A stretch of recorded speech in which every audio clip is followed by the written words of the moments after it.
Hello everyone, welcome to एसनिंग academy's YouTube channel. मेरा नाम अर्जुन छाबड़ा है। मैं फैकल्टी हूँ एसनिंग अकेडमी में और एस ऑनलाइन प्लेटफॉर्म पर। हमारे साथ आज वीडियो में उज्जवल कुमार सिंह जी हैं। फर्स्ट ऑफ ऑल वो मैकेनिकल ब्रांच से हैं और उनकी all India rank SSC JE में 222 आई है। गेट में all India rank 2000, mechanical production में all India rank 84।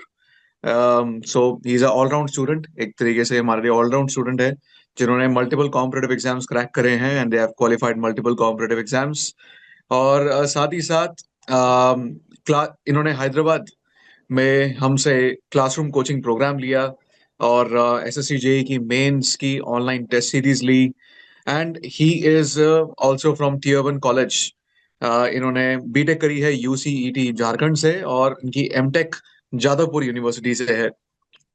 Now he is a very good student as per his credentials.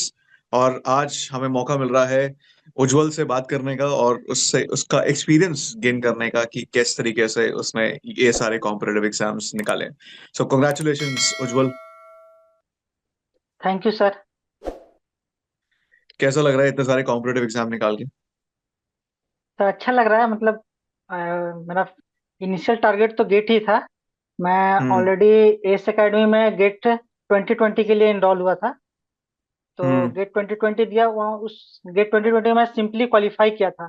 But in तो सिंपली क्वालिफाई करके 2020 के बाद 20 से 22 मैंने एमटेक ज्वाइन कर लिया जादवपुर यूनिवर्सिटी में because of low fee criteria in Jadavpur university. क्योंकि आईआईटी में फी थोड़ा ज़्यादा था बट जादवपुर में तो ऑलमोस्ट नेग्लेजिबल फी है।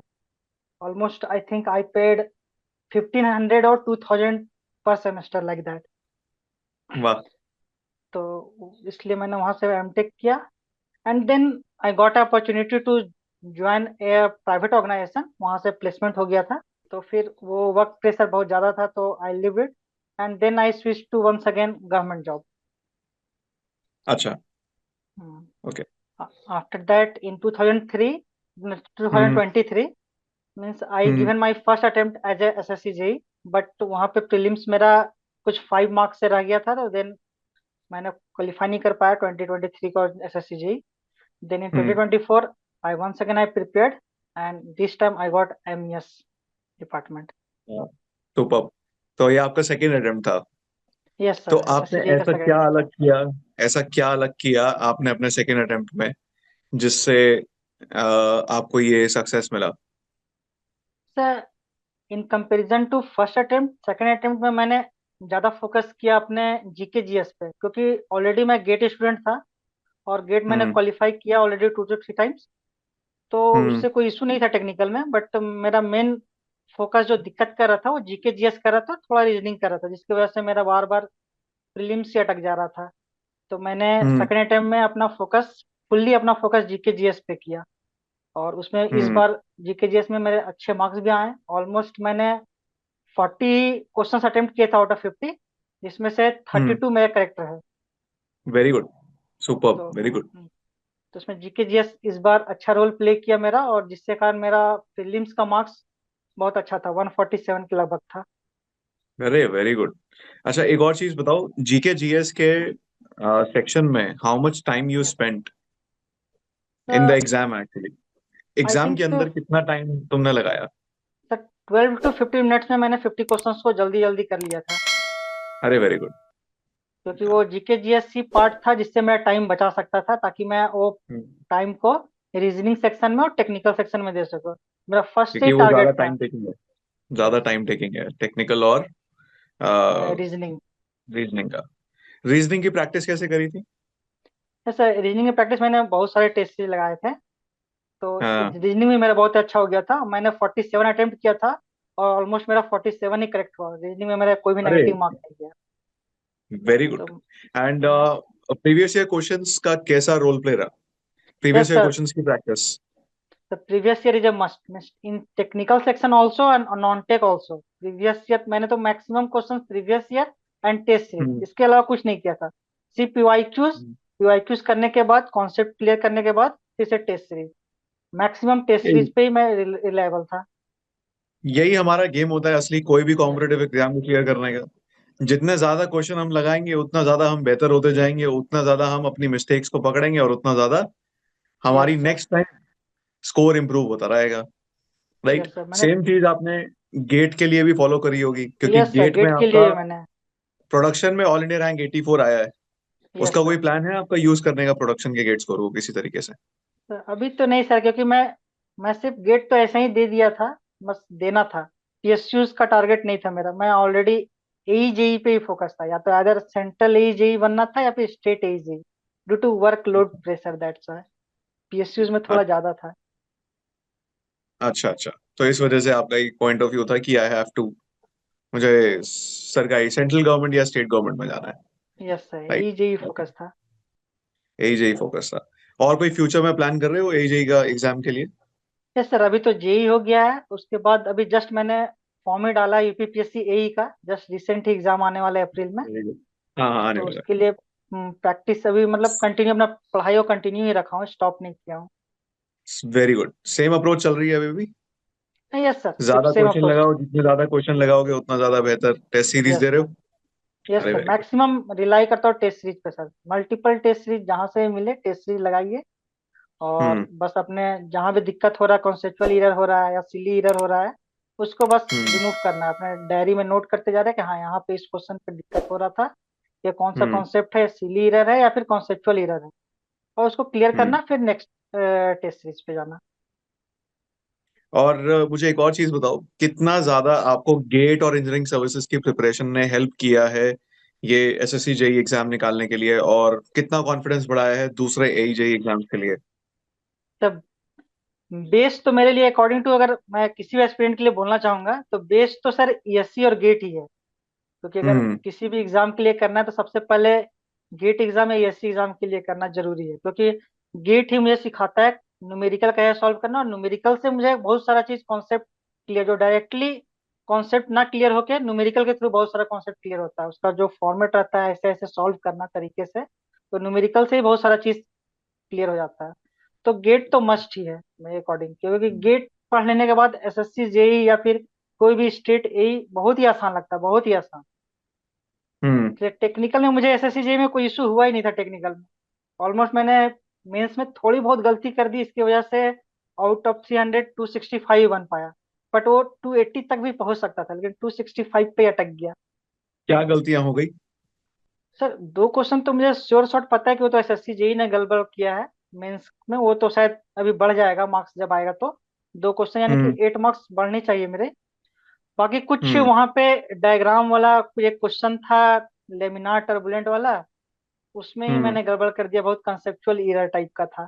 तो जल्दी जल्दी अच्छा में कुछ क्वेश्चंस गलत हो गए, नहीं तो वो तो 280 285 भी चला जाता, लेकिन 265 ही रह गया। अच्छा।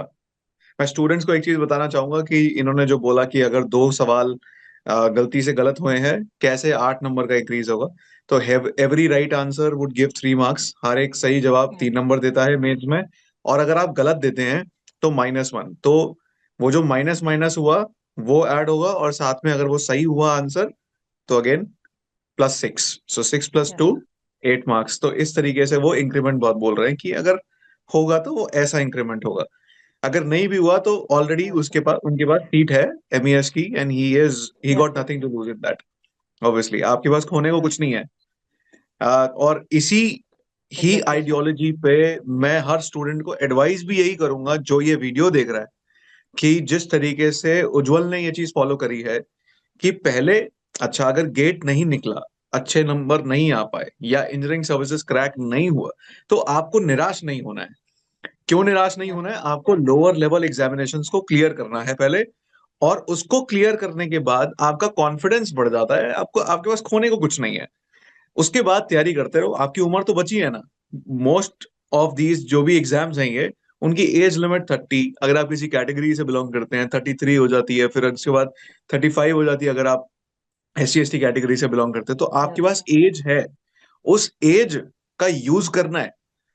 जैसे उज्जवल ने भी तैयारी नहीं छोड़ी है अपनी, वो यूपीपीएससी एई की तैयारी कर रहा है, आपको भी कॉन्टिन्यूअसली अपनी तैयारी को जारी रखना है।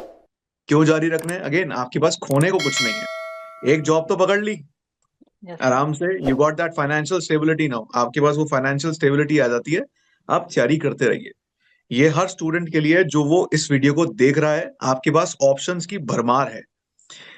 एन नंबर ऑफ ऑप्शंस आपके पास अवेलेबल है। जैसे उज्जवल ने यूज किया है उन ऑप्शंस का, उसी से ही आपको भी इंस्पिरेशन लेना है कि कैसे आपको ऑप्शंस यूज करने हैं। सेम ही कॉन्सेप्ट, सेम ही तैयारी हर कॉम्पिटेटिव एग्जाम में लग जाती है, चल जाती है। बस उस कॉम्पिटेटिव एग्जाम के सवालों को सॉल्व करना होता है, जिस तरीके से उज्जवल ने किया। ही फोकस्ड ऑन टेस्ट सीरीज, और उसने साथ साथ प्रीवियस ईयर क्वेश्चंस पे फोकस किया। एक बार जब कॉन्सेप्चुअल अंडरस्टैंडिंग बन गई, तो इन दो पे फोकस करो, काम खत्म। राइट। और कुछ उज्जवल बोलना चाहेंगे अपनी तैयारी के बारे में? और क्या सीखा आपने इस दौरान, जितना भी आपने प्रिपरेशन जर्नी को फॉलो किया है? ज्यादा कुछ नहीं, बस सर कंसिस्टेंसी एक मैटर करता था। अगर मैं बीच में हम्म। किसी दिन मान लो दोस्तों के साथ पार्टी करने चला गया या 2-3 दिन छोड़ देता था, तो हम्म। वापस से फिर टेस्ट सीरीज देता था तो कुछ मार्क्स कम हो जाते थे। तो इससे ये पता हम्म। चलता है कि कंसिस्टेंसी भी थोड़ा मैटर करता है, मतलब लगातार आपको लगे रहना है।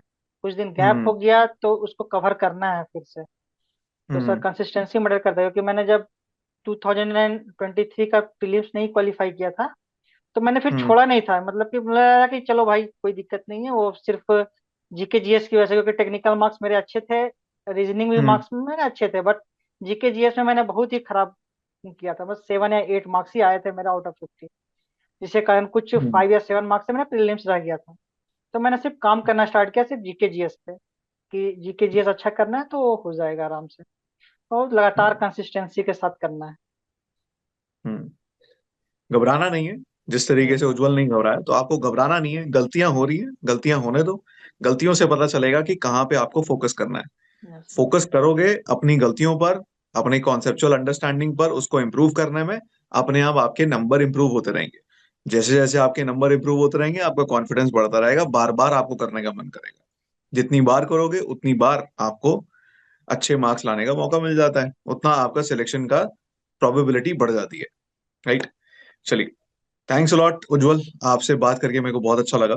और आपने बहुत अच्छे तरीके से एक्सप्लेन किया कि क्या क्या चीजें जरूरी होती हैं किसी भी स्टूडेंट के लिए, जो जनरली हर एक कॉम्पिटेटिव एग्जाम के लिए प्रिपेयर करना चाहता है, चाहे वो इंजीनियरिंग यस सर्विसेज हो, गेट हो, एसएससी जेई हो, आरआरबी जेई हो, या इन जनरल कोई और एग्जाम हो। शुरुआत अगर हम अपने बेस को स्ट्रॉन्ग करने से करें, तो वो ज्यादा बेहतर है। Thank you very much. Thank you. Thank you sir.